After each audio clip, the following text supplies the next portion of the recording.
and we will be moving on to a more positive topic. Like,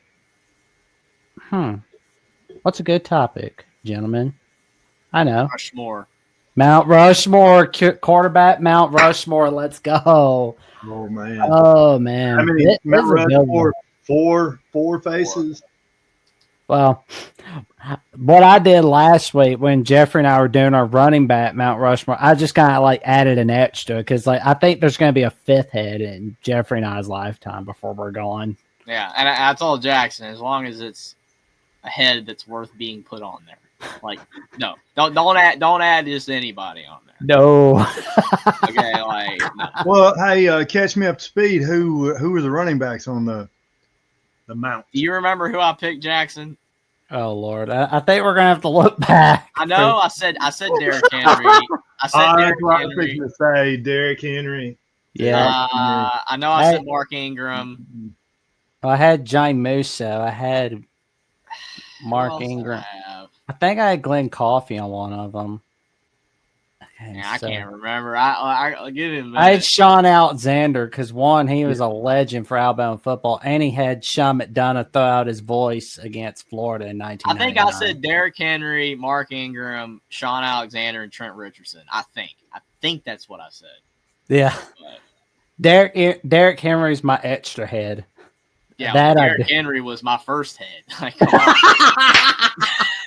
Yeah. I had Johnny Musso on there, like the Italian stallion, but it's like every dude was called the Italian stallion. Rocky, Franco Harrison, Johnny Musso. Like it's like, whoa, was every dude nicknamed the Italian stallion in the 70s? Like, oh my god, it's like nope, no trademark here. First. So anyway, I agree with obviously Derrick Henry. I'll go with Ingram. I like Ingram. I'm gonna have to. Sean Alexander would be on there 3, and then I'm gonna have to I got to really ponder that one though. I mean, you could go so many different directions. I mean, you've got like Eddie Lacy, you got Trent Richardson. Yeah, I don't. Bobby Humphrey's another one. Bobby Humphrey was good, good, and then got to go. You don't forget those old school guys. I mean, I know we're running the option a lot and stuff like that, but still some good ones. So, but I agree with Alexander, Ingram, and Derrick Henry. And then let me ponder my fourth one. There you go. But for a quarterback, on that one. Ones, so now you got quarterbacks. Ooh. Yeah. Okay. Oh man. Right there. Well, I know Will says Stabler, Tua, Namath, Palmer. I don't recall any of our quarterbacks having a Palmer. Yeah, I sat with the list for a while. I had to really think about who I was going to pick, and I don't know if I love my list, but I did a lot of thinking. So who wants to go first here? Jack will go first. And let Coach go first. We'll throw him. No. Hey, what up, Roscoe? Roscoe, who you got? You got Johnny Burks? He's like, I don't even know what I'm doing here. Go ahead, Jeffrey. All right, I'll go since Jackson doesn't want to. Well, I had Namath. I got Joe Namath. I think he should be on the Mount Rushmore. I've got AJ McCarron, Mr. Consistent, that we talked about previously. Now, this is all for those listening. This is college. We're not going pro route. We're talking about what these guys did in college. Forget the pro stuff. So I've got Joe Namath, AJ McCarron, Tua, and for fourth, I don't love it, but I picked Bryce. I picked Bryce Young at 4, and I know that because I know you've got McElroy, you've got Hurts. I only didn't pick Hurts because he transferred.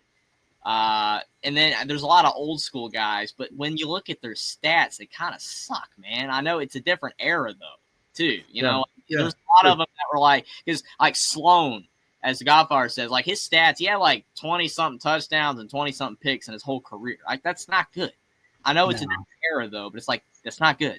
So I was looking at a lot of those old guys, and the stats are not there. And again, I know it's kind of unfair to them. Stabler, same thing. His stats were not great. Oh, Stabler was a party boy, man. He partied. Like, it was so funny though. It's like looking at him in the 80s, he had like gray hair. Like he was about to retire from Saints or something. It's a different era. It's just we know they ran the ball more, but I didn't really like a lot of the stats from those guys back then. So again, I went with McCarron, Namath, Young, and Tua. But all right, going back to the old school guys, I don't know if you realize, but a lot of these quarterbacks called their own plays. Mm-hmm. You know, coaches would give them a game plan, but that is fair. You can look in the old school; they're not over there signaling plays, and later on you'd see a little bit of sending plays in from the sideline with receivers and running backs and stuff like that. But a lot of these old school guys called their own plays. They would spend time during the week with Coach Bryant or whatever coach and that kind of stuff. And we want this. This is the game plan. We want the plays called within this frame right here. And so, yeah, it was different. It was different. It was a little more complicated. But the wide open, kind of aspect we have today was obviously not like that. Go, Jack. Well, it's my turn. I wonder how many he's going to have that's on mine. I wonder. I say 2 or 3. I got A.J. McCarron, Tua Tagovailoa, Joe Namath. The fourth one is Pat Trammell. Okay. Oh, Dr. Trammell. 3 of the 4 we agreed. There we go. It's like, you got to like think about it, because it's like Trammell was Bear Bryant's favorite player. Like, dude was wicked smart. Yeah, he called his own plays. They first, for Coach Bryant, 61 first national championship. Like, he was so smart that Coach Bryant even told him, like, you're too smart to go into pro football. Like, he's that smart. Yeah, in his best season, he threw for 1,000 yards. I mean, that just would not fly today. Yeah, but everybody... I mean, it's fair. I mean, I think before Coach Burst goes, I feel like an underrated one that you might have on your list. I don't know. Jay Barker. He was good too in the 90s. I thought about him, but I just went with Young because I felt like Young did really great with what he had. And being as small as he was, I mean, that guy, like, some of the throws he made, he didn't win a title. So, that's kind of the thing holding him back. But to me, that's why I picked him. But that's fair with you, Jackson. An oddball pick. I don't think really anybody would have him there, but I think it's fair, though. You can make an argument for it. There you go. I mean, it's that's what Will was talking about. I knew he had to be talking about Barker. Jay Barker. We didn't have a Palmer. I was like, what? There you go. Because I mean, it's like, oh, we appreciate you, and Jay, you're good, man. Have some fun with us. We welcome everybody. All right, here on Alabama with the Voice of College Football. No worries, good buddy. But yeah, like looking back at it, we got like A.J. McCarron leads the school all time in passing yards. That's huge. That's a win. Like you say, he was Mr. Consistent. And the moment I knew that we were going to have something special was I was watching him with my uncle on pay-per-view for Alabama San Jose State week 1 when he made that big throw in the second quarter against San Jose State week 2. I remember that game. Like, I mean, it's like, I know nobody really thinks about those games, but it's like the one big play where it's like our guy was catching a one-hand grab from McCarron. That's when I knew something big was going to be happening for the future. I'm very curious to hear Coach Johnny's list. I want to hear it. All right. The interesting thing is I know you guys do, but I'm not sure a lot of listening people really understand. I mean, Alabama's had some great quarterbacks, collegiate wise. I mean, one name I'm sure you've thought about this, but one that hadn't been mentioned is Bart Starr. Oh, yes. He was from Montgomery, played at Alabama there, I think. And then, of course, great with the Green Bay Packers. But college-wise, I'm on effectiveness and I'm gonna go. I hope I can narrow it to 4, but I may switch to 5. Oh, you can add I'm it gonna go 2 definitely are Namath and Stabler because there's going to be an extra head to Mount Rushmore at some point in this at some century. point. But definitely Namath and Stabler at the time, 63, 4, 5, 6. I mean, this pinnacle of not the pinnacle, but one of the pinnacles. I mean, you got to have great quarterbacks, and so those two guys. They had great. Don't get me wrong, they had great collegiate careers. All right, so I'm not just because they NFL Hall of Fame. They're in the College Football Hall of Fame.